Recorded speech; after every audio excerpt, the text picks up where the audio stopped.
విధి నిర్వహణలో ప్రాణాలు కోల్పోయిన ఎక్సైజ్ కానిస్టేబుల్ గాజుల సౌమ్య, పోలీస్ కానిస్టేబుల్ ఎంపల్లి ప్రమోద్ కుటుంబాలకు సీఎం రేవంత్ రెడ్డి ₹1,00,000 కోటి ఎక్స్‌గ్రేషియా అందజేశారు. నిజామాబాద్ జిల్లాలో జరిగిన బహిరంగ సభలో టీపీసీసీ చీఫ్ మహేష్ కుమార్ గౌడ్ ఇతర మంత్రులతో కలిసి బాధిత కుటుంబ సభ్యులకు చెక్కును ఇచ్చారు.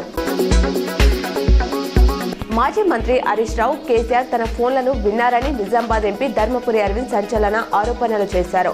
గజ్వేల్లో ఆయన మాట్లాడుతూ తనతో పాటు తన సెక్రటరీలు ఫోన్లను ట్యాప్ చేశారని మండిపడ్డారు. ఫోన్ ట్యాపింగ్, ఈ కార్ రేసింగ్ కేసులు ఏమయ్యాయని సీఎం రేవంత్ రెడ్డిని ప్రశ్నించారు. ఎన్ని సంచులు తీసుకొని ఈ కేసులను ఆపుతున్నారో రేవంత్ చెప్పాలని డిమాండ్ చేశారు.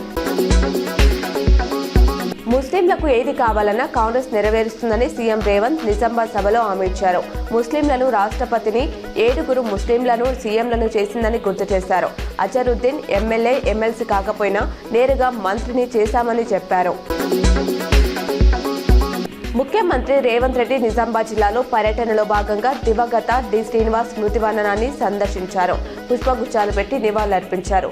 ఈ కార్యక్రమంలో టీపీసీసీ అధ్యక్షుడు మహేష్ కుమార్ గౌడ్, రూరల్ ఎమ్మెల్యే భూపత్ రెడ్డి, మాజీ మేయర్ సంజయ్, ప్రభుత్వ సలహాదారు సుదర్శన్ రెడ్డి, షబీర్ అలీ తదితరులు పాల్గొన్నారు. నిజామాబాద్ జిల్లాకు చెందిన మండవ వెంకటేశ్వరరావు, పొద్దుటూరి సుదర్శన్ రెడ్డిలు మచ్చలేని నాయకులని ముఖ్యమంత్రి రేవంత్ రెడ్డి కొనియాడారు. రిచ్పల్లి మండలం బర్దిపూర్లో శుక్రవారం నిర్వహించిన ప్రజాపాలన ప్రగతి పాట బహిరంగ సభలో ముఖ్యమంత్రి మాట్లాడారు. వారు నీతి నిజాయితీకి నిదర్శనమని పేర్కొన్నారు.